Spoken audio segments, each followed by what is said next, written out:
उत्तर प्रदेश के बहराइच जिले में कब्रिस्तान को लेकर चल रहे विवाद में मुख्य शिकायतकर्ता पर हमला किया गया है।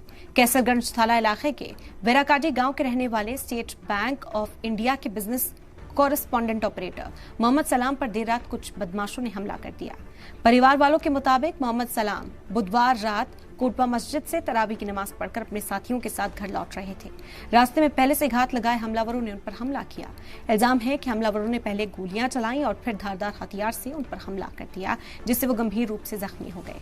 हमलावर मौके से भाग गए। वहां मौजूद लोगों ने तुरंत कैसरगंज कम्युनिटी हेल्थ सेंटर पहुंचाया।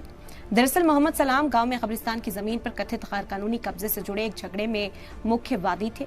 उन्हें 26 फरवरी 2026 को हाईकोर्ट में गवाही देनी थी।